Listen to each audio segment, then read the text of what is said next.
Hello दोस्तों, आप सभी का स्वागत है मेरे यूट्यूब चैनल विद्यावादी में। आज हमने दोस्तों जो है कि मिठाई वाले चैप्टर की पूरी समरी पढ़ी, मतलब कि कहानी पढ़ी। ठीक है। और आज हम इस मिठाई वाले चैप्टर की समरी पढ़ेंगे, जिसमें हम ये देखेंगे, मतलब कि मैंने इस समरी में आपके लिए एक कहानी का एक छोटा सा सार ला दिया है कि भाई आखिर ये कहानी में लिखा क्या हुआ है। पिछली वीडियो में तो मैंने आपको पूरी कहानी पढ़ा दी किताब से। ठीक है। आज मैं इसकी जो है कि आपको एक शॉर्ट में बताऊंगा कि हाँ भाई इस मिठाई वाले चैप्टर का सार क्या है, वो क्या है, इसका उपदेश क्या है देने का। साथ ही हम मिठाई वाले चैप्टर के क्वेश्चन आंसर करेंगे। ठीक है दोस्तों। और साथ ही कुछ हम शब्द अर्थ भी करेंगे, वर्ड मीनिंग। ठीक है। तो चलिए स्टार्ट करते हैं मिठाई वाला। तो मिठाई वाले की समरी हम देखते हैं कि इस कहानी में लेखक ने एक फेरी वाले की भावनाओं का बहुत ही मर्मस्पर्शी का मतलब मन पे प्रभाव डालने वाला तरीके से वर्णन किया है। इसमें एक पिता का बच्चे के प्रति प्रेम भाव को दर्शाया है। किस तरह से एक पिता अपने बच्चे को खोने के बाद अन्य बच्चों में उस खुशी की तलाश करता है। तो दोस्तों इसमें जो है ना, लेखक ने इतने ही मर्मस्पर्शी तरीके से मतलब कि इसका वर्णन किया है ना फेरी वाले का, कि आपके दिल को ये छू जाएगा। ठीक है। तो इसमें एक पिता होता है, वह अपने बच्चों को किसी हादसे में खो देता है। और हादसे में खोने के बाद जो है कि वो फेरी वाला बन जाता है। और फेरी वाला बनने के बाद वह अन्य बच्चों में अपने बच्चों की मतलब कि खुशी तलाश करता है कि हाँ उसके बच्चे उसे अन्य बच्चों में दिख जाएंगे, इसलिए वो बेचता है। मिठाई मिठाई बेचने वाला व्यक्ति बच्चों के खुशियों के लिए मिठाई, खिलौने, बंसी सब सस्ते में बेचता है, जिससे सभी बच्चे खुशी खुशी खरीद लेते हैं। बच्चों के माता पिता मिठाई वाले के इतना सस्ते दाम पर चीज़ें बेचने पर हैरान होते हैं। कोई तो उसे कोसता भी है कि वह सबको लूटता है। वास्तव में मिठाई वाला अपनी हानि करके ही सब कुछ सस्ते में लुटा देता है। वह ऐसा इसलिए करता है क्योंकि वह अपने बीवी बच्चे को एक हादसे में खो चुका है। बच्चों को चीज़ें सस्ती दाम पर बेचकर वह उनके चेहरे पर आई खुशी से खुश हो जाता है। वह अपने बच्चों की कमी को महसूस करता है और हर बच्चे में अपने बच्चे को ढूंढता है। वह गाना गाकर, बंसी बजाकर खिलौने और मिठाइयाँ बेचता है, जिससे सभी बच्चे उसके आने को समझ जाते थे और भीड़ कर बारी बारी से चीज़ें खरीदते थे और सभी बच्चे उससे प्रेम करते थे। तो इस तरीके से एक ये शॉर्ट हमने इसका जो है कि कहानी का सार बना लिया। तो कि देखो कितना आसान था कि एक मिठाई वाला होता है, ठीक है, फेरी वाला कह लो, खिलौने वाला। तो ये जो खिलौने वाला होता है ना, मिठाई वाला, ये तीन जो है कि अलग अलग व्यवसाय हैं इसके। एक बारी आता है तो मिठाई वाला बन के आ जाता है, दूसरी बारी आता है तो खिलौने वाला बन के आ जाता है, तीसरी बारी आता है तो फेरी वाला बन जाता है। इसी तरह वो हर 3 माह, 6 माह, 8 माह के बाद आता है बन बन के। और इसमें जो है कि ये बच्चों को सस्ते सस्ते खिलौने दाम पर देता है। इससे जो है ना कि भाई आप भी सोचोगे कि आपके भी अगर बच्चे होंगे, तो अगर आपके बच्चों को भी अगर कोई सस्ती चीज़ें देगा, तो आप भी सोचोगे ना यार इतनी सस्ती चीज़ें दे रहा है, कहीं मिलावट तो नहीं है, खाने पीने की चीज़ें हैं खिलौनों में, कहीं हमारे बच्चे बीमार ना पड़ जाए। और कई बार उसको जो है कि गांव के लोग उसको कोसते भी हैं, कि तुम तो जो है कि सबको लूटते हो, एक तो सस्ती दे भी रहा है और ऊपर से तुम इल्ज़ाम भी लगा रहे हो कि लूटते हो। हालांकि ऐसा कई बार होता भी है, लेकिन हर व्यक्ति जो है कि मिठाई वाला, ये जो मिठाई वाला पात्र है, ऐसा नहीं होता। इसकी कहानी सच्ची है दोस्तों। ये अपने जो है ना, इसका फेरी वाला, मिठाई वाला या खिलौने वाले बनने का कारण यही होता है कि ये भी जो है कि समाज में इसी गांव में रहने वाला होता है। और इसी गांव का ना दोस्तों, ये जो है बहुत ही प्रतिष्ठित व्यक्ति होता है। इसके पास सारा धन, नौकर, काम करने वाले, हर कोई इसके पास सुविधा थी। इसके बीवी थे, इसके बच्चे थे 2। और एक हादसे में क्या होता है ना दोस्तों कि इसके बीवी बच्चे जो है कि भगवान को प्यारे हो जाते हैं, उनकी मृत्यु हो जाती है। तो ये घर में अकेला फिर पड़ जाता है, और अकेले घर में घुट घुट के मरने से तो अच्छा ये फैसला ये लेता है कि मैं जो है कि मिठाई वाला बन करके अन्य बच्चों को मिठाइयाँ कम दाम पे बेचूंगा, और उनके ज़रिए, उन बच्चों के ज़रिए मैं अपने बच्चों की कमी को जो है कि कम करूँगा। ठीक है। तो इसलिए जो है कि ये मिठाई वाला ऐसा काम करता है। अब आइए दोस्तों हम इसके पाठ्य पुस्तक के प्रश्न अभ्यास कर लेते हैं जो कहानी से है। ठीक है। तो पहला प्रश्न ये बोल रहा है कि मिठाई वाला अलग अलग चीज़ें क्यों बेचता था और वह महीनों के बाद क्यों आता था। मिठाई वाला अलग अलग चीज़ें इसलिए बेचता था क्योंकि वह बच्चों का सानिध्य प्राप्त करना चाहता था, क्योंकि बच्चों का सानिध्य का मतलब होता है प्रेम प्राप्त करना चाहता था। उसके बच्चे एवं पत्नी की मृत्यु असमय हो गई थी। वह अपने बच्चों की झलक इन सभी बच्चों में देखता था, इसलिए वह बच्चों की पसंद की चीज़ें ला करके उन्हें बेचा करता था। वह नई नई चीज़ें लाया करता था, इसलिए उसके आते ही बच्चे भी उसे घेर लेते थे। वह बच्चों की फरमाइशें पूरी करता रहता था। वह कई महीनों के बाद आता क्योंकि उसे पैसों का कोई लालच नहीं था।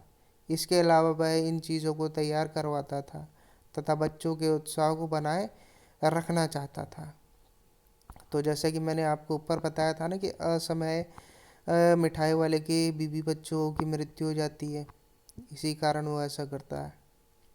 अपने बच्चों, इन बच्चों में अपने बच्चों की वो झलक देखता है, उनकी खुशी में वो भी खुश हो जाता है। आइए सेकंड क्वेश्चन देखते हैं कि मिठाई वाले में वो कौन से गुण थे जिनकी वजह से दो बच्चे बड़े भी उसकी ओर खिंचे चले आते थे। उत्तर में देखते हैं कि मिठाई वाला अपनी मधुर आवाज़ में गा गा कर अपनी चीज़ों की विशेषताएं बताता। बच्चों की मनपसंद चीज़ें लाना तथा उसे कम दामों में बेचना वह बच्चों से अपनत्व, अपनत्व का मतलब होता है अपनापन दर्शाता, आदि ऐसी विशेषताएं थी उसमें। बच्चे बड़े भी उसकी ओर खिंचे चले आते थे। तो दोस्तों ये देखो, ये जो है मतलब ये इसका उत्तर होगा। देखो कितने आसान तरीके से मैंने आपके लिए ये पीडीएफ तैयार की है, खुद जो है कि टाइप करके। तो इस तरीके से आप भी अपने शब्दों में जब कहानी पढ़ोगे, उसके बाद कहानी का सार देखोगे, उसके बाद इन क्वेश्चन आंसर्स को करोगे, तो निश्चित ही आप पेपर में बहुत अच्छा जो है कि स्कोर कर पाएंगे, उपलब्धि पा पाएंगे। ठीक है। तीसरा प्रश्न देखते हैं कि विजय बाबू एक ग्राहक थे और मुरली वाला एक विक्रेता। दोनों अपने पक्ष के समर्थन में क्या तर्क पेश करते हैं। विजय बाबू तो एक ग्राहक थे, मैंने ऊपर बताया, चुन्नू मुन्नू के पापा। और ये मुरली वाला जो मिठाई वाला है, ये वो है विक्रेता है। तो देखते हैं कि विजय बाबू एक ग्राहक थे जबकि मुरली वाला एक विक्रेता। दोनों ने मोल भाव के लिए अपने अपने तर्क दिए। विजय बाबू ने अपने पक्ष में यह तर्क प्रस्तुत करते हुए कहा कि फेरी वाले को झूठ बोलने की आदत होती है, और वह ये भी कहता है कि सभी को दो दो पैसों में, पर सारा एहसान सारा एहसान का बोझा मेरे ऊपर लाद रहे हो। ठीक है। मतलब जो विजय बाबू ये कहते हैं कि तुम देते तो सबको दो ही दो पैसों में हो, ठीक है, लेकिन 3 रुपए बता करके उसे 2 पैसों में मुझको बेचते हो। हम्म। जबकि प्राइस तो 2 ही रुपए है, 2 ही पैसे हैं, और वो ऐसा कहकर कहते हैं कि एहसान का बोझा तुम मेरे ऊपर लाद रहे हो। अब इसके विपरीत यानी इसके उल्टा मुरली वाले ने अपना तर्क प्रस्तुत करते हुए कहा ग्राहक को कि वस्तुओं की लागत का पता नहीं, कहा कि ग्राहकों को वस्तुओं की लागत का पता नहीं होता। ठीक है। लागत यानी मूल्य, प्राइस। उनकी सोच यही होती है कि दुकानदार चाहे हानि उठाकर वस्तुएं क्यों न बेचे, पर ग्राहक यही समझता है कि दुकानदार उन्हें ठग रहा है, लूट रहा है। ठीक है। क्योंकि देखो मैंने आपको पहले ही बताया कि जो ये फेरी वाला है, ये वो काम जो है ना अपने गुजर बसर के लिए नहीं करता है, कमाने के लिए नहीं करता है, वो तो बस इन बच्चों में अपने बच्चों की झलक देखने के लिए ये सब कार्य करता है। इसीलिए तो दो दो पैसों में बेचता है ये मुरली, मिठाइयाँ, खिलौने, है कि नहीं। ये तो भाई इतना प्रसिद्ध और प्रतिष्ठित व्यक्ति है मुरली वाला। ये खुद ही एक जो है कि बहुत बड़ा वो था, व्यापारी था। इसके पास खाने पीने की कोई कमी नहीं है, ये काम तो ये अपनी इच्छा के लिए कर रहा है बस। चौथा प्रश्न देखते हैं, खिलौने वाले के आने पर बच्चे की क्या प्रतिक्रिया होती थी। अब आप खुद ही सोचो भाई क्या प्रतिक्रिया होती थी। ठीक है, चलो उत्तर देखते हैं और अपना जो है कि आप सोचो, और मैं पढ़ रहा हूँ उत्तर को, आप भी मिलाओ। फेरी वाले के आने पर बच्चे अति उत्साहित हो जाते थे, मतलब कि बहुत ज़्यादा उत्साहित हो जाते थे। बच्चे खेल कूद भूल कर फेरी वाले के पास दौड़ चले जाते, यहाँ तक कि उन्हें अपने सामान जैसे चप्पल जूते आदि का भी ध्यान नहीं रहता। वह अपने अपने घर से पैसा लाकर खिलौने का मोल भाव करने लगते। फेरी वाला उनके मन चाहे खिलौने उन्हें दे देता और बच्चे उन्हें लेकर काफ़ी खुश हो जाते। उनकी खुशी का ठिकाना न रहता। आइए अब क्वेश्चन नंबर 5 देखते हैं कि रोहिणी को मुरली वाले के स्वर में खिलौने वाले का स्मरण क्यों आया। मतलब जो रोहिणी है, चुन्नू मुन्ने की माँ, तो वो जो है कि क्या होता है कि खिलौने वाला है ना, पहले खिलौने वाला पहले आया था, जो है कि 3 महीने पहले। तो खिलौने वाले की भी आवाज़ एकदम सेम थी, और उसके बाद जब यही खिलौने वाला मुरली वाला बन करके आया, तो भाई इसकी भी आवाज़ सेम ही थी, इसीलिए जो है कि रोहिणी को इसका स्वर जो है ना सेम सा लगा। तो उत्तर देखो यही लिखा है कि रोहिणी को मुरली वाले के स्वर से खिलौने वाले का स्मरण इसलिए हुआ आया क्योंकि खिलौने वाला की तरह ही उसकी आवाज़ जानी पहचानी थी। खिलौने वाला भी इसी प्रकार मधुर स्वर से गाकर खिलौने बेचा करता था। मुरली वाला भी उसी तरह ही मीठे स्वर में गाकर मुरलियाँ बेचा करता था। ठीक है दोस्तों, अब आइए क्वेश्चन नंबर 6 पढ़ लेते हैं। किसकी बात सुनकर मिठाई वाला भावुक हो गया था। उसने इन व्यवसायों को अपनाने का क्या कारण बताया। आपको मैंने बताया था ना कि रोहिणी ने अपनी दादी के माध्यम से पूछा था कि आखिरकार जो है कि इतना सस्ते में क्यों बेच रहे हो। याद है कहानी में मैंने आपको बताया था पढ़ के। तो आइए उत्तर भी देख लेते हैं, आप भी कहेंगे कि हाँ ये तो बिल्कुल सही बात है। रोहिणी की बात सुनकर मिठाई वाला भावुक हो गया था। इस पर उसने भावुक होने का कारण बताया कि मैं भी अपने नगर का प्रतिष्ठित व्यापारी था। देखो मैंने पिछले क्वेश्चन में बताया ना कि ये जो है खुद ही प्रतिष्ठित व्यापारी था, इसको कमाने खाने गुजर बसर की कोई कमी नहीं है, ये तो बस अपनी इच्छा अनुसार ये कर रहा है। ठीक है, आगे देखते हैं कि मकान, व्यवसाय, घोड़ा गाड़ी, नौकर चाकर सभी कुछ था इसके पास। स्त्री थे, छोटे 2 बच्चे थे। मेरा वह सोने का संसार था। उसके पास सुख के सभी साधन थे। स्त्री और छोटे बच्चे भी थे, लेकिन ईश्वर की लीला सभी को ले गई। यानी वो हादसे में भगवान को प्यारे हो गए। एक उसे उसने इस व्यवसाय को अपनाने के निम्नलिखित कारण बताए। अब क्या क्या कारण बताता है आप खुद ही सोचो। मैं इस व्यवसाय के माध्यम से अपने खोए हुए बच्चों को खोजने निकला हूँ। इन हंसते कूदते उछलते तथा इठलाते बच्चों में मुझे अपने बच्चों की झलक दिखती है। इन वस्तुओं को बेचकर मुझे संतोष का अनुभव करता हूँ।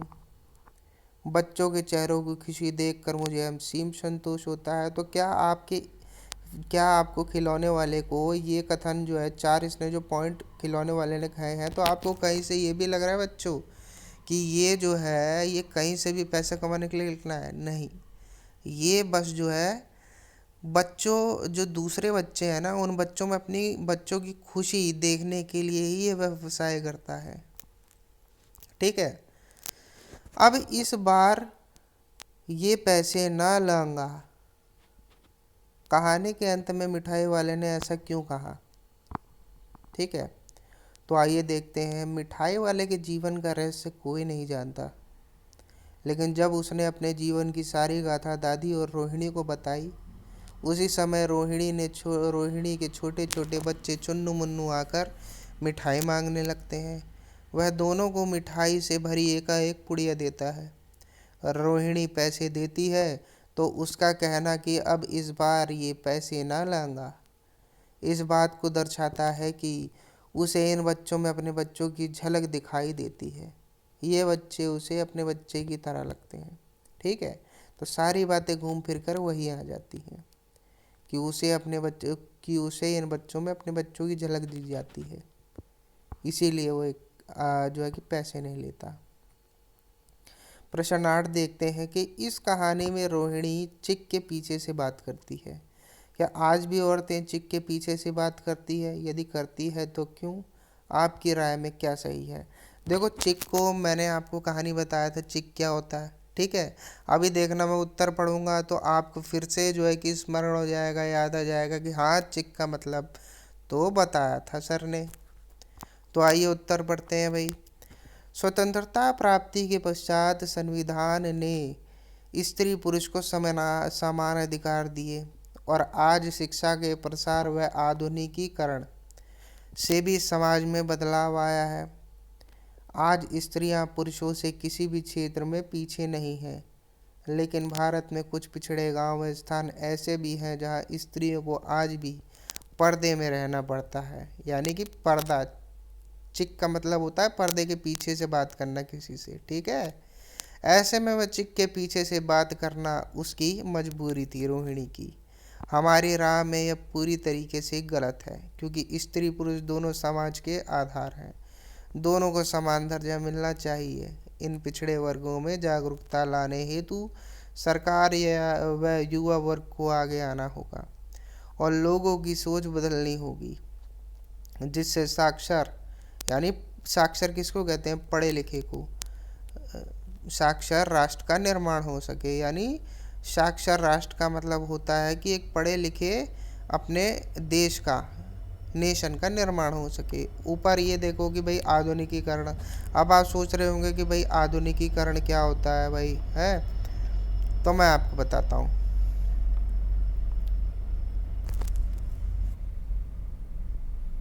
तो आधुनिकीकरण का मतलब ये होता है दोस्तों कि आज से आप 100 साल पहले पीछे चले जाओ। क्या किसी के पास मोबाइल होता था? क्या किसी के पास कंप्यूटर होता था? हम्म क्या कोई पैंट पहनता था? क्या कोई जीन्स पहनता था? हम्म पहले तो धोती सब पहनते थे, धोती कुर्ता। मोबाइल कंप्यूटर तो था नहीं, तो आमने सामने बात किया करते थे। बसें नहीं थी, कोई सुविधा नहीं थी। तो इसी को आधुनिकीकरण को मॉडर्नाइजेशन करते हैं, मॉडर्नाइजेशन कहते हैं। यानी कि एक नया दौर आ जाना, जिसके अंदर हमारी जो है ना मूलभूत जो भी आवश्यकता है ना, मतलब कि साधारण से साधारण बात करने के लिए भी हम जो है कि आधुनिकीकरण का सहारा लेते हैं, यानी टेक्नोलॉजी का सहारा लेते हैं। जैसे मोबाइल, कंप्यूटर, ठीक है, ये सब चीज़ें, कहीं जाने के लिए गाड़ी, ट्रेन, कार, एरोप्लेन, इन सब का सहारा लेते हैं, ठीक है। तो इसी को आधुनिकीकरण कहते हैं। अब कहानी के आगे के कुछ प्रश्न देख लेते हैं भाई। प्रश्न पहला कि मिठाई वाले के परिवार के साथ क्या हुआ होगा? सोचिए और इस आधार पर एक और कहानी बनाइए। अब देखो, जो मैंने आपको कहानी जो पढ़ के सुनाई थी पिछली वीडियो में, मिठाई वाले में, तो उसमें ये कहीं भी नहीं दे रखा कि मिठाई वाले के परिवार के साथ एक्चुअल में हुआ क्या था। हाँ, खाली ये बताया था कि एक हादसे में जो है कि वो मारे गए।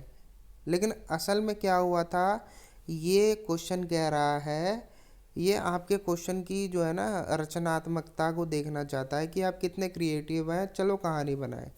ये बोल रहा है कि चलो कहानी बनाओ, आपकी क्या हुआ होगा, खुद ही बताओ अपने शब्दों में।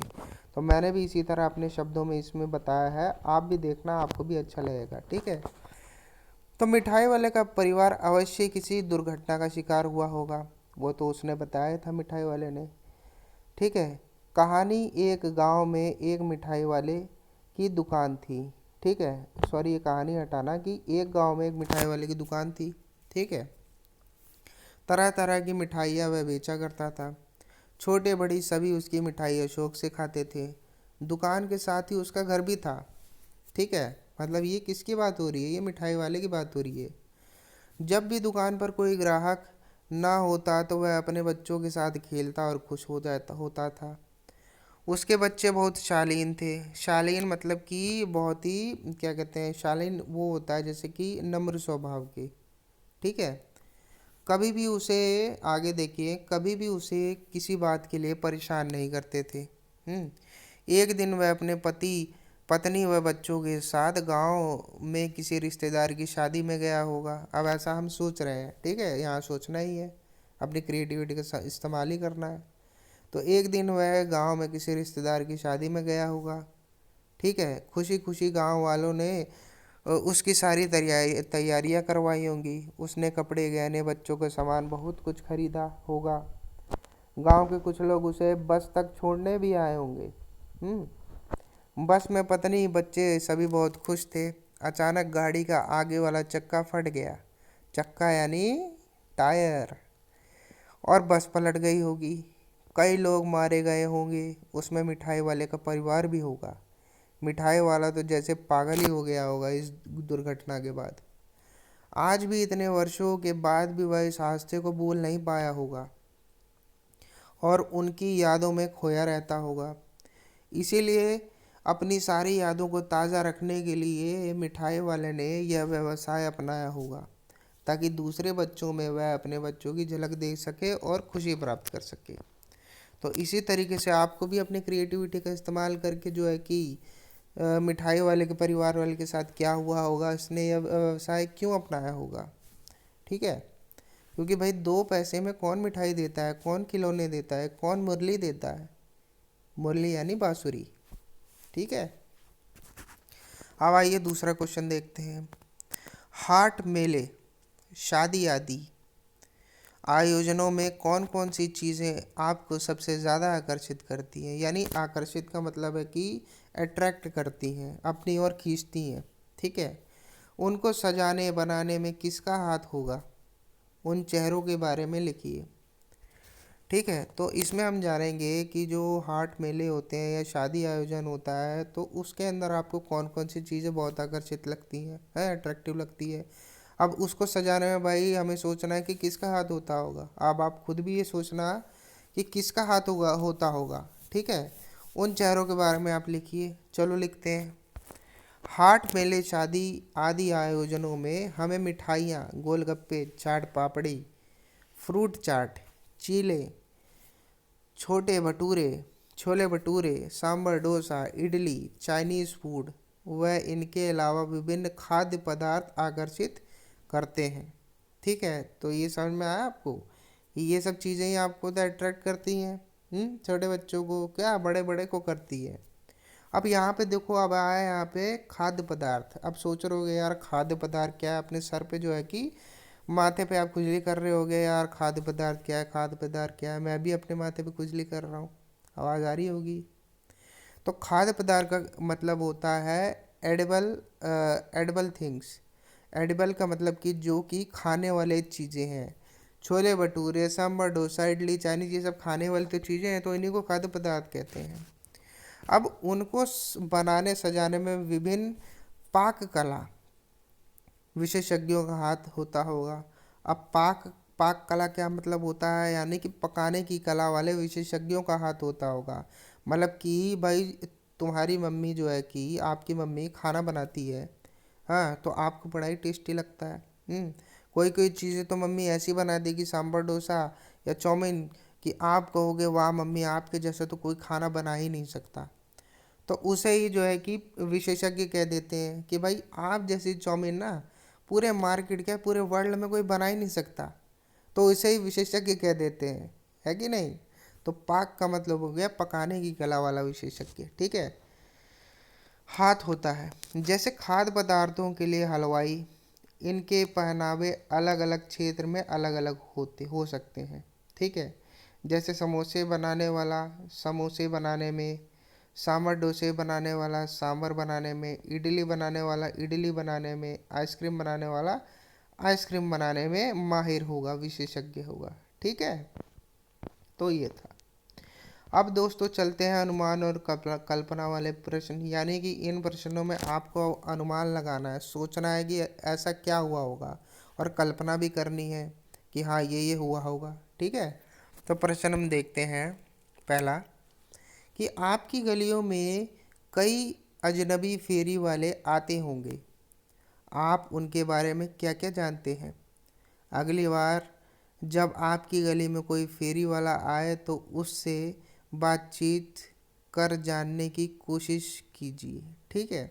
तो हमें भी भाई जो है ना कि अगली बारी अगर हमारे गली में कोई फेरी वाला या खिलौने वाला या कोई खाने के पदार्थ जैसे टिक्की गोलगप्पे वाला आए, तो हमें भी उनसे बातें करनी है, ठीक है।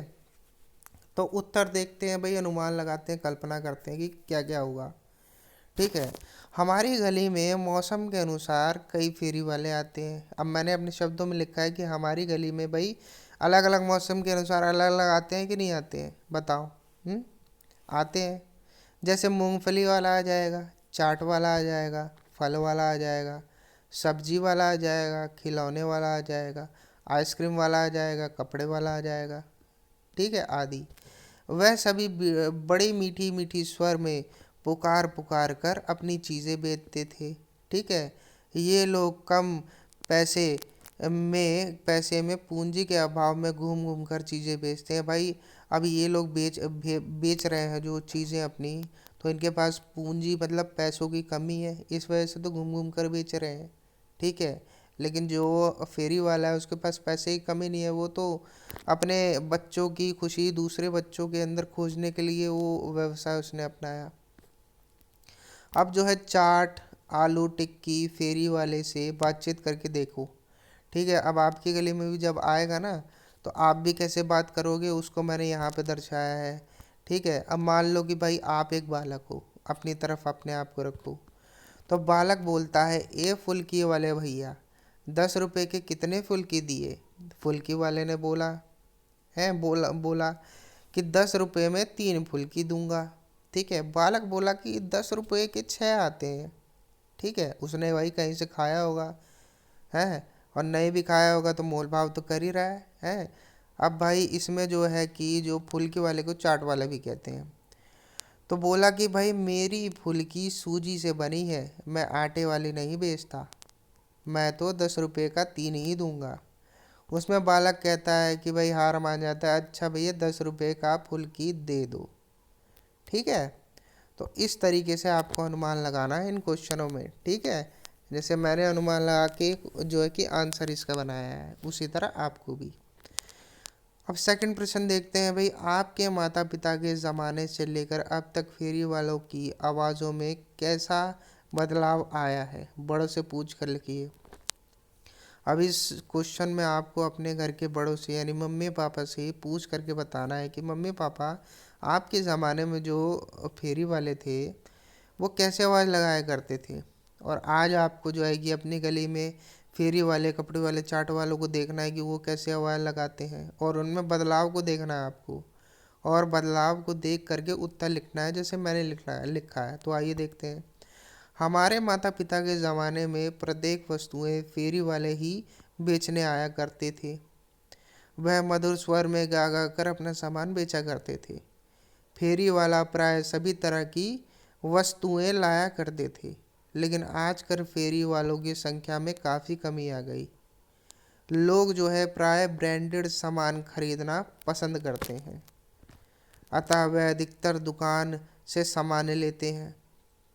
फेरी वाले पहले की तरह मधुर स्वर में गाते हुए नहीं चलते हैं, अब उनके मीठे स्वर में कमी आ गई है। तो देखा उसमें, तो देखा आपने दोस्तों, इसमें क्या हुआ ना कि जब मैंने अपने माता पिता से पूछा तो उन्होंने ये बताया कि भाई हमारे ज़माने में ना जो भी सामान है, चाहे कपड़ा, तौली, साबुन, बट्टा, खाने पीने की चीज़ें, दिवाली के पटाखे, होली के सामान, सब जो है फेरी वाला ही लाते थे। और जब वो फेरी वाले जब वो अपनी मधुर स्वर में गा गा के बेचते थे ना, तो बहुत अच्छा लगता था, ठीक है। लेकिन आजकल के भाई मैंने देखा आजकल के फेरी वाले जो है ना उनकी संख्या ही बहुत कम हो गई है, क्योंकि आजकल के लोग जो है ना वो ब्रांडेड सामान खरीदते हैं।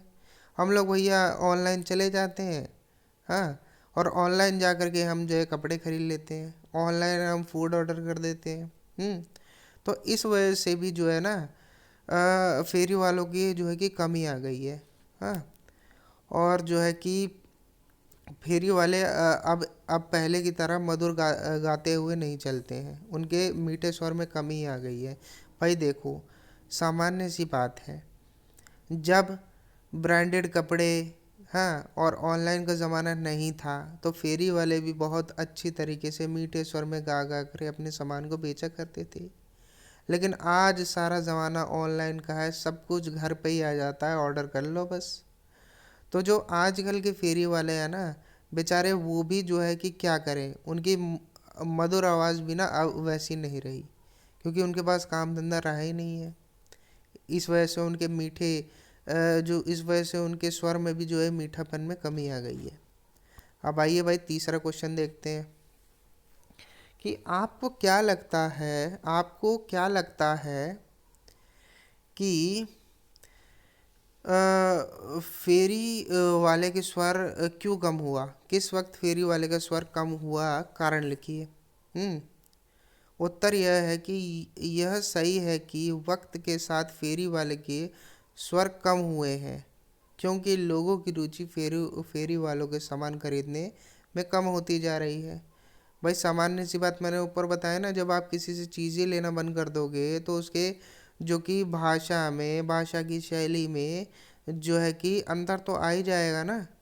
और वो भाई सदा ही पूरे दिन भर सुबह से लेके रात तक अपना सामान बेच रहा है और देख रहा है बेचारा कि उसको कोई सामान ही नहीं ले रहा है, तो उसके स्वर में भी तो थोड़ा सुस्तपन आ जाएगा। इस वजह से उनके स्वर में कमी आई है। ठीक है, अब देखते हैं भाई भाषा की बात। आइए पहला देखते हैं कि मिठाई वाला और बोलने वाली गुड़िया। ऊपर वाला ऊपर में वाला का प्रयोग है। ठीक है, ये देख रहे हो ना, मिठाई है तो वाला है, मिठाई वाला। बोलने बोलना है तो वाला है, यानी बोलने वाली। तो यहाँ क्या आ गया है कि ऊपर में जो वाला का प्रयोग है जो है कि अब बताइए कि मतलब ऊपर में जो वाला है उसका प्रयोग करके आपको बताना है कि जो है कि यह वाला क्या है व्याकरण की दृष्टि से। तो यहाँ पे भैया बोल रहा है, दिखा रहा है कि वाला से पहले आने वाले शब्द, संज्ञा, सर्वनाम, विशेषण आदि से क्या है, मतलब क्या क्या है बन सकता है। ऊपर लिखे वाक्यांशों में उनका क्या प्रयोग होगा। ठीक है, तो आइए उत्तर देखते हैं कि मिठाई वाला शब्द संज्ञा है तथा बोलना क्रिया है। ठीक है, मिठाई है एक संज्ञा है। ठीक है, जैसे कि कोई भी नाम ले लो, सुनील संज्ञा है। ठीक है, रसोई संज्ञा है, एरोप्लेन संज्ञा है। ठीक है, कोई भी जो है कि नाम, स्थान, वस्तु वो संज्ञा है। और उसके साथ जो वाला लग जाता है, जैसे कि अपना मिठाई वाला हो गया। ठीक है, और चाट वाला हो गया। ठीक है, उसके बाद कपड़े वाला हो गया। तो इसमें जो वाला लग रहा है ना, वो क्रिया दिखा रहा है। ठीक है, कि वहाँ क्रिया हो रही है। अब मिठाई वाला शब्द विशेषण है, जबकि बोलने वाली जो कि गुड़िया है, गुड़िया बोलने वाली गुड़िया में जो गुड़िया है वो संज्ञा है। ठीक है, ठीक है, जबकि बोलने वाला शब्द विशेषण है जो गुड़िया की विशेषता बता रहा है। ठीक है, तो जैसे गुड़िया है बोलने वाली गुड़िया, तो बोलने वाली गुड़िया में जो गुड़िया है, जैसे मैंने आपको बताया ना गुड़िया, तो गुड़िया संज्ञा है। जबकि बोलने वाला क्या है, एक विशेषण है। ठीक है, ठीक है, जो गुड़िया की विशेषता बता रहा है। अब दूसरा प्रश्न पे देखते हैं कि अच्छा मुझे ज़्यादा वक्त नहीं, जल्दी से जैकेट ठो जल्दी से 2 ठो निकाल दो। अब ऊपर मैंने आपको बताया था ना कहानी पे कि विजय बाबू ने जो है कि फेरी वाले से कहा कि अब मेरे पास ज़्यादा वक्त है नहीं, आप जल्दी से 2 ठो हमें जो है कि मुरली दे दो। उपर्युक्त वाक्य में ठो के प्रयोग की ओर ध्यान दीजिए। पूर्वी उत्तर प्रदेश और बिहार की भाषाओं में इस शब्द का प्रयोग संख्यावाची शब्द के साथ होता है। ठीक है, तो ये जो है ठो जो है 2 ठो या ठो कह लो, तो ये पूर्वी उत्तर प्रदेश और बिहार की भाषाओं में शब्द जो है ना वहाँ पे इस्तेमाल होता है। जैसे भोजपुरी में 1 ठो लड़का यानी एक लड़का, 4 ठे आलू यानी 4 आलू, 3 ठे बुटली यानी 3 बुटली। ऐसे शब्दों का प्रयोग भारत की कई अन्य भाषाओं बोलियों में भी होता है। कक्षा में पता कीजिए कि किस किस की भाषा बोली में ऐसा है। इस पर सामूहिक बातचीत कीजिए। अब आपको भाई अपनी कक्षा में या आपके जो दोस्त हैं ग्रुप के, उनसे बातचीत करके भाई ये पता करना होगा कि ये जो ठो है ये जो ठो है या ठे है, ये ये अन्य जो है पूर्वी और बिहार को छोड़ करके, पूर्वी उत्तर प्रदेश और बिहार को छोड़ के अन्य कौन कौन से राज्यों में बोली जाती है या प्रांतों में बोली जाती है। तो आइए उत्तर देखते हैं कि भाई झारखंड की हिंदी में ऐसी बोली जाती है ठो, बंगाल में भी बोली जाती है और आसामी में भी ठो का प्रयोग होता है। ठीक है, तो झारखंड की हिंदी, बंगला तथा आसामी भाषा में ठो का प्रयोग होता है। आइए अब तीसरा प्रश्न देखते हैं। वह भी जान पड़ता है पार्क में खेलने निकल गए, क्यों भाई किस तरह देते हो मुरली। अब वह भी जान पड़ते हो पार्क में खेलने निकल गए, तो ये भाई है रोहिणी का।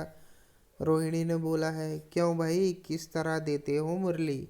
ये जो है कि विजय बाबू का जो है कि विजय बाबू ने कहा, दादी चुन्नू मुन्नू के लिए मिठाई लेनी है, ज़रा कमरे में चलकर ठहराओ, ये रोहिणी ने बोला। तो यहाँ पे पूछ कर आया है कि भाषा के ये प्रयोग आजकल पढ़ने सुनने में नहीं आ पाते हैं, ये बातें कैसे कहेंगे। ठीक है, तो ये जो है ना भाई, आजकल जो है ना, अगर आपको ऐसे कोई कह दे कि भाई क्यों भाई किस तरह देते हो मुरली, तो आप तो समझ गए, लेकिन कुछ लोग नहीं समझे। तो इसका मतलब ये होता है कि भैया इस मुरली का मूल्य क्या है।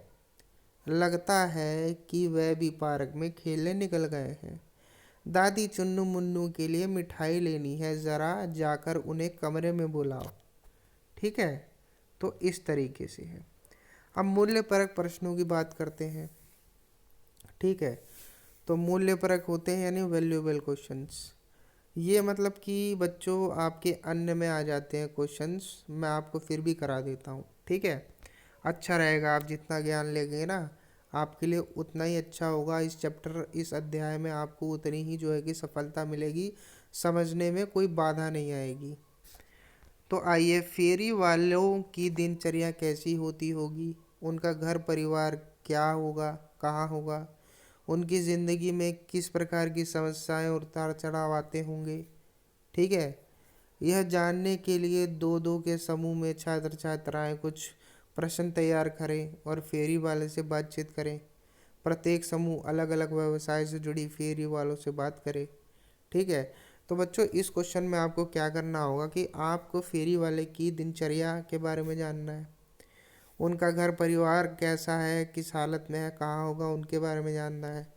उनकी ज़िंदगी में भाई किस किस प्रकार की समस्याएं आती है, प्रॉब्लम्स आती हैं, उतार चढ़ाव आते हैं, उनके बारे में आपको जानना है। और आपको आगे करना क्या है कि सभी को दो दो समूह बनाने हैं छात्र छात्राओं के हैं, और कुछ प्रश्न तैयार करके इन फेरी वालों से बातचीत करके, ठीक है, इनको जो है कि आपको यहाँ पे बताना है उत्तर में। और आप सभी जो भी अलग अलग समूह है ना, वो सब जो है अलग अलग जो है कि व्यवसायों से जुड़े फेरी वालों से बात करेंगे। ठीक है, जैसे चाट वाला हो गया, कपड़े वाला हो गया है, खिलौने वाला हो गया, इस तरीके से। तो अब भाई हमने जब बात की फेरी वाले से, तो हमने ये पाया कि फेरी वाले का जीवन काफ़ी कठिन होता है, क्योंकि भाई आज हमने बताया ना कि भाई आधुनिकीकरण का ज़माना आ गया है, मॉडर्नाइजेशन हो गया है, सब लोग ऑनलाइन कपड़े खरीद ले रहे हैं, खाने पीने की चीज़ें, खिलौने, सब कुछ तो ऑनलाइन ही आ जाता है, ऑर्डर करो घर पे आ गया। तो इसीलिए फेरी वालों को जीवन काफ़ी कठिन हो गया, इनसे कोई चीज़ें भी नहीं लेता। वह सुबह से शाम तक गलियों में चक्कर लगाते रहते हैं, फिर भी उनका सामान जो है कि इक्का दुक्का ही बच पाता है। हम्म उनका घर परिवार उनसे अलग गांव या दूसरे शहर में होता है। ठीक है, या किसी छोटी कॉलोनियों में। उनके जीवन में अनेक समस्याएं आती होंगी, जैसे पूरा सामान न बिकना, सामान का खराब हो जाना या सड़ जाना, तबीयत खराब होना, अधिक बारिश होने पर या अधिक गर्मी पड़ने से घर से बाहर न निकल पाना। कभी कभी इन्हें खरीद से कम में भी माल बेचना पड़ता है। मतलब कि जो इन्होंने माल खरीदा होगा उनको जो है कि कम में भी बेचना पड़ता होगा। कम में इसलिए बेचना पड़ता है भाई क्योंकि जब माल बिकेगा ही नहीं तो भाई कम में बेचेंगे नहीं तो खाएंगे क्या आज रात। हम्म जिससे कि उनका मूलधन डूब जाता है। मूलधन जो उन्होंने पैसा लगाया है खरीदने में। मूलधन का समझते हो, मतलब कि मैंने कोई 5 रुपए की चॉकलेट खरीदी, ठीक है। तो चॉकलेट का मूल क्या हुआ, मूलधन कितने की है वो चॉकलेट, वो 5 रुपए की मूल है, ठीक है। अब उसको मैं बेचूंगा 7 रुपए में, 8 रुपए में, ठीक है। अब 7-8 रुपए में भैया मेरे को वो ना बिक, अगर वो मेरा माल ही नहीं बिक रहा है तो मुझे मजबूरन उसको निकालना पड़ेगा भाई, इसको बेचना पड़ेगा जल्दी, नहीं तो ख़राब भी हो सकती है। तो तो वो क्या करता है भाई, मैं 4 ही रुपए में बेच देता हूँ, 3 ही रुपए में बेच लेता हूँ। तो इससे क्या होता है कि उन्होंने जो मूलधन लगाया था चॉकलेट को खरीदने में वो तो डूब गया ना, उन्हें घाटा ही हुआ। इस प्रकार की और भी समस्याओं का सामना उन्हें करना पड़ता है, ठीक है। आइए अब सेकंड प्रश्न देखते हैं। इस कहानी को पढ़कर क्या आपको यह अनुभूति हुई कि दूसरों को प्यार और खुशी देने में आपके मन का दुख कम हो जाता है। समूह में बातचीत कीजिए। अब यहाँ पे आप फिर से सर खुजा रहे होगे कि भैया यह अनुभूति क्या होती है। तो अनुभूति का मतलब होता है कि महसूस होना, समझे। क्या आपको पढ़कर, इस कहानी को पढ़कर क्या आपको यह अनुभूति यानी महसूस हुआ कि दूसरों को प्यार और खुशी देने से आपके मन का दुख कम हो जाता है। समूह में बातचीत कीजिए। अब आपको अपने ग्रुप में भैया ये चीज़ को बातचीत करनी है इसके बारे में। तो हमने भी की भाई, देखते हैं उत्तर। हाँ, फेरी वाले के जीवन में इस बात का पता लगता है कि दूसरों को प्यार और खुशी देने से दुख कम हो जाता है। जैसे मिठाई वाले का होता था। जैसे मिठाई वाले के बच्चे और पत्नी की मृत्यु के बाद वह दूसरे बच्चों में जब उनकी पसंद का सामान लाकर भेजता तो उनके चेहरे पर खुशी की लहर देखकर उसे संतोष होता। धैर्य और सुख की अनुभूति होती। वह उन्हीं में अपने बच्चों की झलक देखता। इसीलिए कहा भी है कि दुख बांटने से, इसलिए एक प्रचलित यानी कि फेमस एक वो है ना लाइन कि दुख बांटने से ही कम होता है। कभी आप भी करके देखना, या आपने किया होगा कि आपको अगर कोई दुख होगा ना तो आप अपने दोस्त, मम्मी पापा, भाई बहन से उस दुख को शेयर करना, उन्हें बताना, आपका दुख देखना तुरंत कम हो जाएगा। अब थर्ड क्वेश्चन देखते हैं कि आपकी कल्पना की मदद से मिठाई वाले का चित्र शब्दों के माध्यम से बनाइए, ठीक है। तो अभी हमें जो है ना मिठाई वाले का जो चित्र है ना वो शब्दों के माध्यम से उन्हें बताना है, ठीक है। तो मिठाई वाला मीठा स्वर में गाता था। मिठाई वाले का स्वर मीठा था। लंबा दुबला पतले शरीर वाला था। भूरी भूरी आंखें थी। सिर पर टोकरी थी। पैरों में चप्पल। पजामा कुर्ते पहने था। कंधे पर गमछा लिए चलता था। वह सिर पर पगड़ी बांधता होगा। उसके कंधे पर फेरी का सामान होता होगा जिसमें खट्टी मिट्टी स्वादिष्ट सुगंधित गोलियां होंगी। जब वह मीठी स्वर में आवाज़ लगाते हुए गली में आता होगा तो बच्चे दौड़कर उसे घेर लेते होंगे, ठीक है दोस्तों। तो ये सारी चीज़ें देखो मैंने आपको पिछली वीडियो में कहानी के माध्यम से बताई है। अगर आपको ये चीज़ें, आपको क्वेश्चन आंसर करने हैं ना तो एक बारी कहानी पढ़ लो, आपको देखो क्लियर हो जाएगा बहुत अच्छे तरीके से। और नहीं भी होगा तो हम क्लियर करवा देंगे, ठीक है। अब जो है कि भैया हम अन्य पाठ्येतर हल प्रश्न देखेंगे, ठीक है। अब बहुविकल्पीय प्रश्न देखते हैं भैया। अब बहुविकल्पीय का मतलब होता है, फिर से सर पे खुजली मार रहे होगे। तो बहुविकल्पीय का होता है कि बहुत सारे वो क्वेश्चन जिसके अंदर बहुत सारे विकल्प होते हैं। जैसे कि इसका एक एग्जांपल देख लो कि मिठाई वाला पाठ के लेखक का क्या नाम था। तो यहाँ पे 4 ऑप्शन है, इन चारों ऑप्शन में से आपको एक सही बताना है, तो उसी को बहुविकल्पीय क्वेश्चन कहते हैं। जैसे केबीसी में अमिताभ बच्चन 4 ऑप्शन देते हैं ना, उसी तरीके से एक ऑप्शन चूज करना है। तो मिठाई वाला पाठ के लेखक का नाम है भवानी प्रसाद मिश्र। ठीक है, ये इसका सही आंसर हो जाएगा। किसके गाने से हलचल मच जाती थी? किसी गायक के? नहीं। शास्त्रीय संगीत के? नहीं। खिलौने वाले के? हाँ, खिलौने वाले के ही गाने से तो हलचल मच जाती थी। सभी गली मोहल्ले वाले छत से देखता, बच्चे दौड़े हुए आते, है कि नहीं, उसे घेर लेते। रोहिणी ने बच्चों से क्या जानना चाहा, बताओ। कहाँ से खरीदा, कितने में खरीदा, कब खरीदा, कितने में खरीदा। तो यहाँ पे इसका आंसर हो जाएगा कितने में खरीदा। रोहिणी बच्चों से ये जानना चाहती थी कि भाई कितने में खरीदा, तो बच्चे ने कहा 2 पैसे में। तोतली आवाज में कहा था ना, 2 पैसे में। अब अगला क्वेश्चन देखते हैं भाई। बच्चों ने हाथी घोड़ा कितने में खरीदा, तो यहाँ पे आंसर हो जाएगा 2 पैसे में। ठीक है, तोतली आवाज में। अब अगला क्वेश्चन देखते हैं कि खिलौने वाला का गान गली भर के मकानों में कैसे लहराता था। झील की तरह, सागर की तरह, 2 आने में, 3 रुपए में। तो सागर की तरह उसका जो है ना गान गली गली भर में मकानों में लहराता था। अब चुन्नू मुन्नू ने कितने में खिलौने खरीदे, बताओ। 3 पैसे में खरीदे, 2 पैसे में, 2 आने में, या 3 रुपए में। ऊपर पड़ा था ना, बताओ। 2 पैसे में, सही है। और रोहिणी को मुरली वाले के स्वर से किसका स्मरण हो आया, तो आप बताओ किसका स्मरण हो आया, बताओ। खिलौने वाले का। ठीक है, सेकंड इसका आंसर होगा। अब देखते हैं कि रोहिणी ने मुरली वाले की बातें सुनकर क्या महसूस हुआ। ऐसा फेरी वाला आते जाते रहते हैं। नहीं भैया, ऐसा तो महसूस नहीं हुआ, हमने तो पढ़ा था भैया, ऐसा तो महसूस नहीं हुआ। वह महंगा सामान बेचता है। नहीं भैया, ऐसा भी नहीं महसूस हुआ, वो तो भावुक हो जाती है रोहिणी। ऐसा इसने फेरी वाला पहले नहीं देखा। हाँ भाई, कह सकते हैं।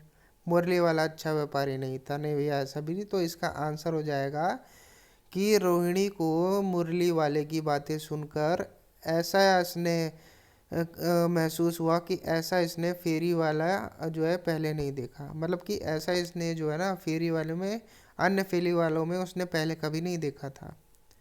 अब देखते हैं कि फिर वह सौदा भी कैसा फिर वह सौदा कैसा भी सस्ता बेचता है। क्या भैया, यहाँ क्या लिखा है, फिर वह सौदा भी कैसा भी सस्ता बेचता है। अर्थ के आधार पर वाक्य भेद बताइए।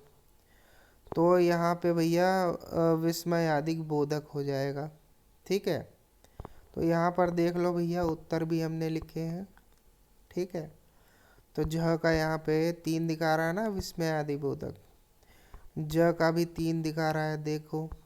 ऐसा इसने फिर नहीं देखा होगा। झ का भी देख लो, झ का 3 दिखा रहा है, हाँ, ये वाला देखो मेरा गलत हो गया, यहाँ फेरी वाला है। थर्ड इसे करेक्ट कर लीजिएगा उत्तर देख के। ठीक है, आइए अब अति लघु उत्तरीय प्रश्न। ठीक है, तो यहाँ हम देखते हैं कि अति लघु हमने पिछली वीडियो में भी आपको पीडीएफ में जब हम करवा रहे थे, जो है कि कौन सा वो पार्ट था, बताओ भैया, कौन सा पार्ट था, याद नहीं आ रहा है, देख के बता दूंगा। तो अति लघु का मतलब होता है वेरी शॉर्ट प्रश्न उत्तर। ठीक है, रोहिणी के पति का क्या नाम था, रोहिणी ने उसे किसे बुलाने को कहा और क्यों। रोहिणी के पति का नाम विजय बाबू था। रोहिणी ने उसे मुरली वाले को बुलाने के लिए कहा। ठीक है, क्यों कहा, क्योंकि चुन्नू मुन्नू के लिए उसे खिलौने खरीदने थे। ठीक है, अब भाई देखते हैं चुन्नू मुन्नू कौन थे और कहाँ गए थे। चुन्नू मुन्नू रोहिणी के बच्चे थे और पार्क में खेलने गए थे।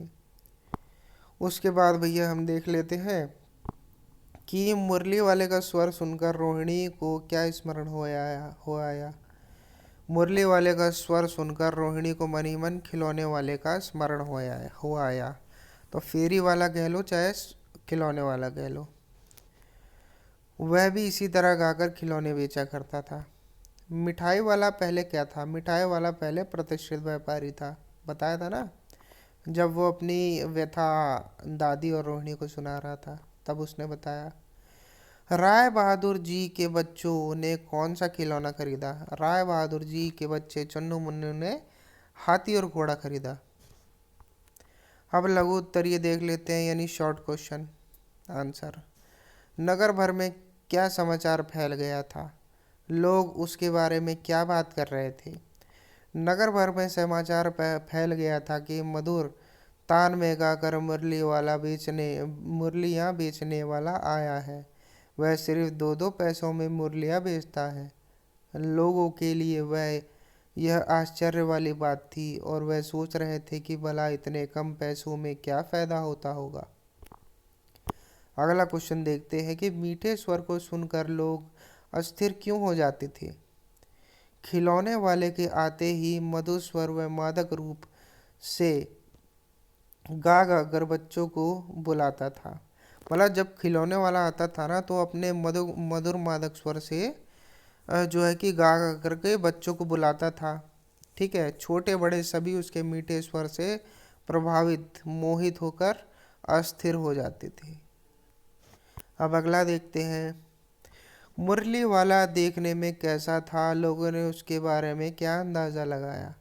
मुरली वाला देखने में पतला, गोरा पतला युवक था। उसकी उम्र 30-32 साल थी। कहानी में बताया था ना, कहानी की जाके पहले कहानी देखो, ठीक है, क्लियर हो जाएगा।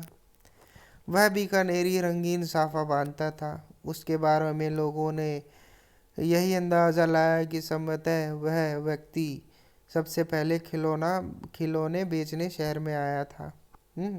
मतलब कि उससे भी पहले ही खिलौना बेचने आया था।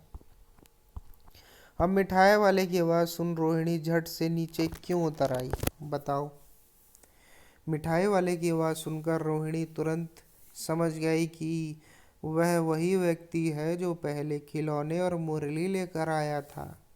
उस व्यक्ति के सरल स्वभाव से रोहिणी परिचित हो गई थी। वह उसके विषय में जानना चाहती थी, इसलिए वह झट से आवाज़ सुनकर नीचे उतर आई ताकि बच्चों के लिए मिठाई के बहाने उसे बुलाया जा सके और उसकी कहानी जो है कि सुनी जा सके कि भाई आखिरकार तुम कैसे 2-2 पैसों में जो है कि इतना सस्ता सामान कैसे बेच सकते हो। मिठाई वाले के मन की व्यथा क्या थी? मिठाई वाले की मन की व्यथा उसके पत्नी व बच्चों की किसी हादसे के शिकार हो गए थे। ठीक है, अब वह जीवन के दिन अकेले काट रहा था। यही उसकी व्यथा का कारण था। अब दीर्घ उत्तरीय प्रश्न, यानी कि लंबे प्रश्न, थोड़े लॉन्ग क्वेश्चन आंसर्स। ग्राहकों का व्यवहार कैसा होता है? कहानी के आधार पर स्पष्ट कीजिए।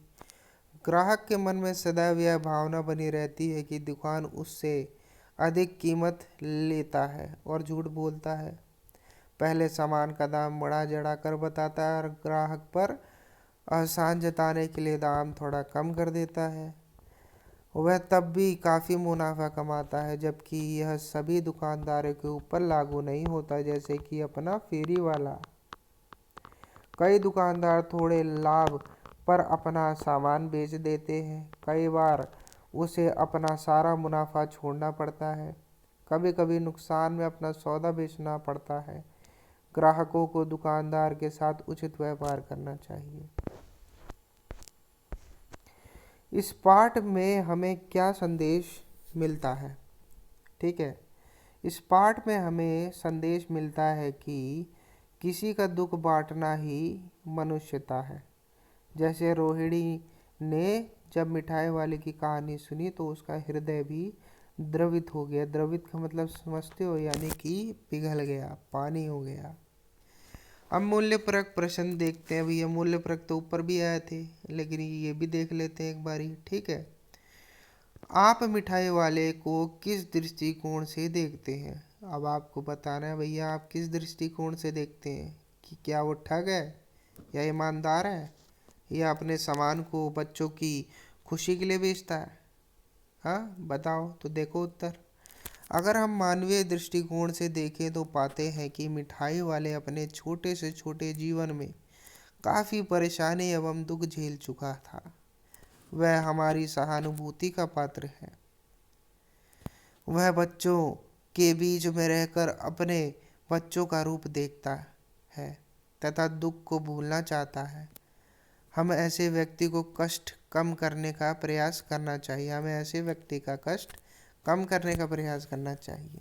ठीक है।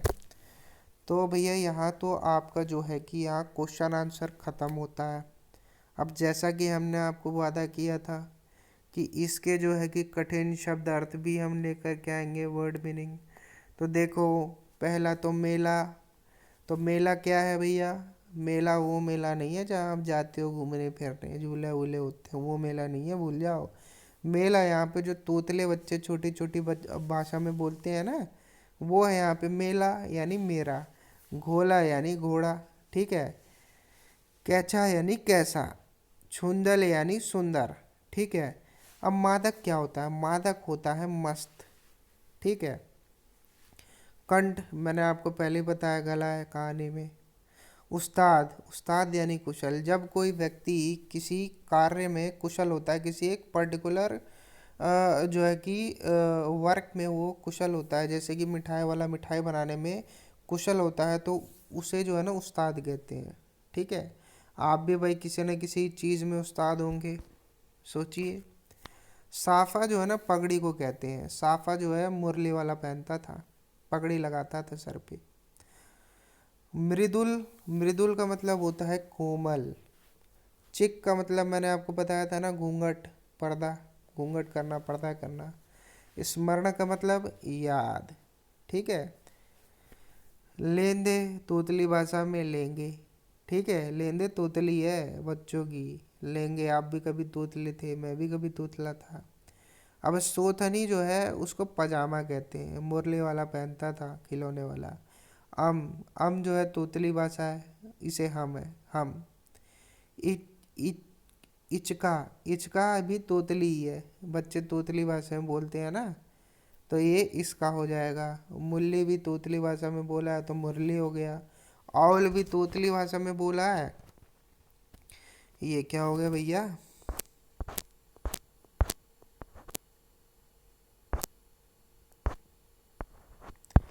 आ गए आ गए आ गए भैया, आ गए। औल का मतलब और हो गया, तोतली भाषा में बोला है औल।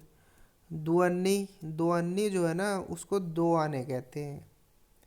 क्षीण जो है, क्षीण का मतलब होता है नष्ट हो जाना। चेष्टा होती है कोशिश, किसी चीज़ को जानने की चीज़, जैसे कि रोहिणी है, तो रोहिणी को चेष्टा हुई कि भाई मुरली वाला दो दो पैसे में कैसे बेचता है, उसकी कहानी जानने की। क्योंकि मुरली वाला जैसा व्यक्ति जो है ना, वो अन्य मुरली वाले व्यक्तियों की तरह नहीं था। वो बच्चों को काफ़ी प्रेम करता था, इसलिए रोहिणी के मन में चेष्टा जाएगी यानी कोशिश।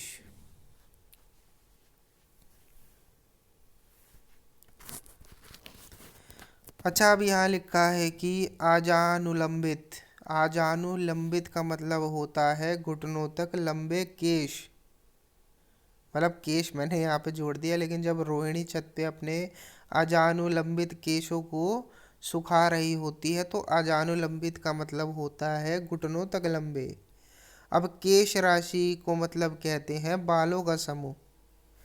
पोपल मुंह, जैसे कि भाई जो रोहिणी की दादी थी, तो वो उसने जो है कि पोपल मुंह करके नहीं कहा था। पोपल मुंह करके कह रही थी कि अच्छा चलो भैया, 2 पैसे की पता नहीं 4 पैसे में तुम बीसी दे दो, और खुद ही हंस भी पड़ी। ठीक है। तो पोपल मुंह जिसमें दांत ना हो, मुंह जिसमें दांत ना हो। ठीक है। अब उसके बाद देखते हैं कि अतिशय यानी बहुत अधिक। ठीक है। यह वस्तु तो अतिशय सुंदर है, यानी कि यह वस्तु तो बहुत अधिक सुंदर है। अस्थिर, जो स्थिर ना हो। अस्थिर यानी कि जो स्थिर ना हो। जैसे कि बच्चे कैसे होते हैं? बच्चे अस्थिर स्वभाव के होते हैं, चंचल स्वभाव के, एक जगह टिकते ही नहीं, एक जगह स्थिर ही नहीं होते, तो बच्चे अस्थिर होते हैं, जो स्थिर ना हो। स्नेहाभिषिक्त। स्नेहाभिषिक्त का मतलब होता है प्रेम में डूबा हुआ। छज्जा, छज्जा तो यार आप लोग जानते हुए, छत का आगे वाला भाग जिस पे आप खड़े होकर के नज़ारे देखते हो। ठीक है। तो दोस्तों, आज हमने जो है कि मिठाई वाले का जो ये क्वेश्चन आंसर है उन्हें भी पूरा कर लिया है। ठीक है। तो आप इन सबको देखिए, दोबारा से पढ़ने की कोशिश करिए, अपनी कल्पना, अपनी क्रिएटिविटी, अपनी रचना का आप लोग इस्तेमाल करिए। ठीक है। आपको इससे जो है कि आसानी होगी। तो चलिए भैया, अब अगले चैप्टर की ओर जो है कि हम अगली वीडियो बनाएंगे। ठीक है। चलिए अब वीडियो आगे बढ़ाते हैं। धन्यवाद।